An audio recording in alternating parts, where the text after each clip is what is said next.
तारीख था 17 नवंबर 2025। एक व्यक्ति गायब हो जाता है। उसकी पत्नी आती है रिपोर्ट लिखाने के लिए और रिपोर्ट लिखाती है। कुछ दिन के बाद एक बॉडी मिलता है। उस बॉडी को फिर दिखाने के लिए पुलिस उसकी पत्नी को बुलाती है। उसकी पत्नी साफ इनकार कर देती है कि यह मेरे पति का लाश नहीं हो सकता है, उसका बॉडी का कोई अंग नहीं हो सकता है। जब पुलिस उस महिला के मोबाइल खंगालती है तो पता चलता है कि जो लाश के पास मिला है कपड़ा और जो टैटू लाश में मिला था वह टैटू उसका मोबाइल के उसके पति के ही कपड़े जैसा है और टैटू जैसा है। पुलिस फिर उस महिला से सख्ती से जब पूछताछ करती है तो महिला ऐसा राज खोलती है जिस राज को सुनने के बाद उस मोहल्ले में किसी को अपने काने के ऊपर विश्वास नहीं था, इसलिए कि इस तरह के काम एक महिला कैसे कर सकती है, एक महिला इतना क्रूरता कैसे कर सकती है।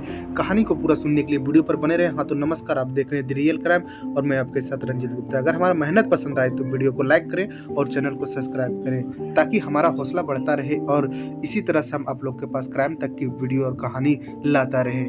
उत्तर प्रदेश के जिला संभल में एक परिवार रहा करता था जिस परिवार का मुखिया का नाम राहुल होता है और इसकी पत्नी का नाम रूबी होता है। इन दोनों के 2 बच्चे होते हैं। सब कुछ बहुत अच्छा चल रहा था। जो राहुल था वह जूता चप्पल का कारोबारी होता है। टाइम से वह अपना बिजनेस पे जाया करता और टाइम से घर लौट जाया करता, लेकिन उसकी पत्नी घर में अकेली रहा करती थी। इसके बच्चे भी स्कूल जाया करते थे और जो रूबी थी वह घर में बिल्कुल अकेली रहा करती थी। पड़ोस के एक लड़का से रूबी को दोस्ती हो जाता है। दोस्ती इतना आगे बढ़ता है कि दोनों आपस में प्रेम करने लगते हैं और यह प्रेम इतना आगे बढ़ता है कि दोनों शारीरिक संबंध बनाने के लिए कई बार एक दूसरे को अपना जिस्म सौंप चुके थे। एक दिन ऐसा होता है कि राहुल जब घर पे लौटता है तो देखता है उसकी पत्नी वही पड़ोस के एक लड़का जिसका नाम गौतम था उसके साथ वह फिजिकल थी।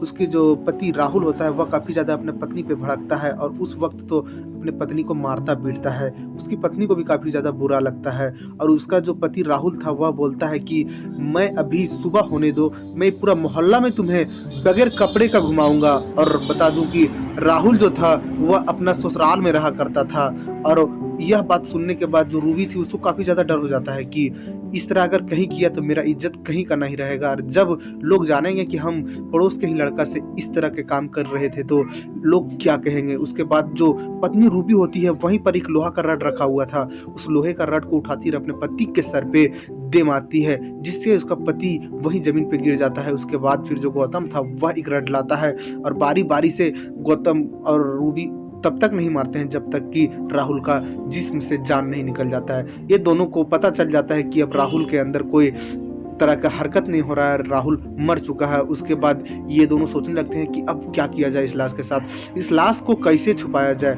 उसके बाद दोनों क्या करते हैं कि सुबह होने के बाद जाते हैं दुकान में एक 100 रुपया के पॉलीथीन लेते हैं, 1100 रुपया का बैग लेते हैं, 200 रुपया का कटर लेते हैं जो कि भाड़ा पर डे का भाड़ा 200 रुपया पड़ता है। ये दोनों आने के बाद शरीर के 6 टुकड़ा करते हैं और 6 टुकड़ा को अलग अलग पॉलीथीन में और अलग अलग बैग में डालते हैं और 1300 के पर डे पर एक कार बुक करते हैं और एक सप्ताह तक अलग अलग जगह पर जाकर और इस लाश के टुकड़े को फेंकते रहते हैं। और जो लोग पूछते कि कहाँ जा रही हो तो ये जो महिला थी रूबी वह बताती कि मंदिर जा रहे हैं भगवान के दर्शन करने के लिए, तो कोई समुद्र बता देती वहां जा रहे हैं नहाने के लिए और वहीं पर ये सब जाके टुकड़े फेंक दिया करती।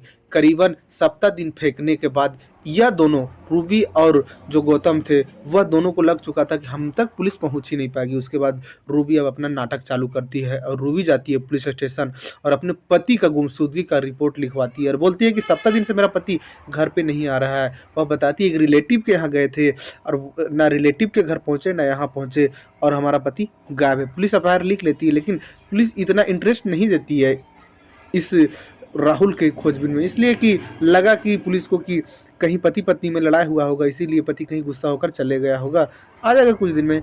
लेकिन ऐसा होता नहीं है और करीबन 15 दिन जब बीत जाता है तब तक भी जब नहीं आता है राहुल तो जो महिला पत्नी रूबी थी उसे लगता है कि एक बार फिर पुलिस स्टेशन जाना चाहिए और वह फिर से पुलिस स्टेशन जाती है और वहाँ फिर से पुलिस को बोलती है कि हमारा पति नहीं लौटा है।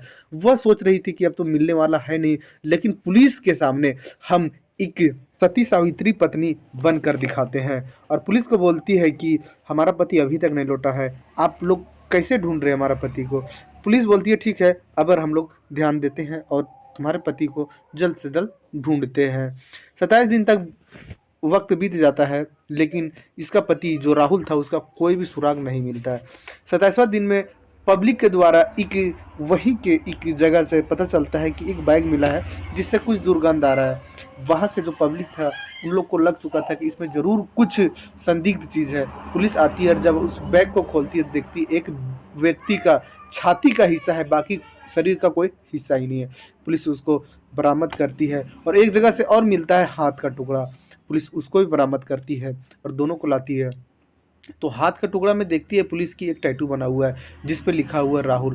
पुलिस को याद आता है कि जो महिला अपने पति का गुमशुदगी का रिपोर्ट लिखवाई थी उसका पति का नाम राहुल था। पुलिस उस महिला रूबी को बुलाती है और दिखाती है, वो टैटू दिखाती है और कुछ जो कपड़े मिले थे टी शर्ट उसको दिखाती है। उसकी पत्नी जो थी वह साफ इनकार कर देती है कि यह मेरा पति हो ही नहीं सकता है, इसलिए कि हमारा पति का हाथ पे टैटू नहीं था और दूसरा बात कि हमारा पति इस तरह से टी शर्ट पहनता ही नहीं था।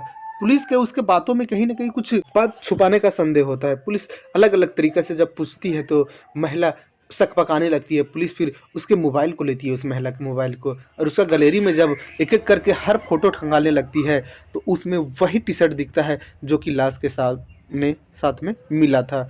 पुलिस को शक हो जाता है कि यह इसका पति का ही लाश है। पुलिस उस महिला को हिरासत में लेती है और उससे जब सख्ती से पूछताछ करती है तो महिला एक कहानी सुनाती है। बताती, साहब हम और एक पड़ोस का लड़का दोनों प्यार किया करते थे, दोनों कई बार फिजिकल हो चुके थे, लेकिन हमारा पति एक बार देख लेता है और हमें काफ़ी ज़्यादा डर हो जाता है। हमारा पति बोलता है कि हम सुबह में तुमको लंगा करके पूरा ये मोहल्ला में घुराएंगे। हमको डर हो जाता है। हम और हमारा प्रेमी दोनों मिलकर अपने पति को कत्ल करते हैं और 6 टुकड़ा करने के बाद लाश को अलग अलग जगह पर फेंक देते हैं। हम लोग को लगा था कि हमारा पति का लाश का टुकड़ा मिल ही नहीं पाएगा। जो सर का टुकड़ा का हिस्सा था वह अलग अलग समुद्र में जाकर पत्थर के नीचे दबा दिए थे। पुलिस हर एक पार्ट्स को ढूंढने में लगी हुई है, लेकिन अभी तक 2 ही पार्ट्स मिला है। बाकी 27 दिन हो चुका था और अलग अलग जगह पे रखने की वजह से कुछ जानवर खा गए थे तो कुछ पानी के बहाव में बह गए थे, लेकिन पुलिस इस महिला कातिल और गौतम को पकड़ लिए थे। अब उस बॉडी जो टुकड़ा मिला हुआ है उसके आधार पे इन लोग को ऊपर चार्जशीट तैयार होगा और मामला कोर्ट जाएगा। अब कोर्ट इन दोनों को क्या सजा देती है, लेकिन एक पत्नी अपने पति के साथ जो क्रूरता की है उसके लिए उसका सजा मौत भी बहुत कम है। अब यह फैसला जज के हाथ में है। इस कहानी में इतना ही। जय हिंद, जय भारत।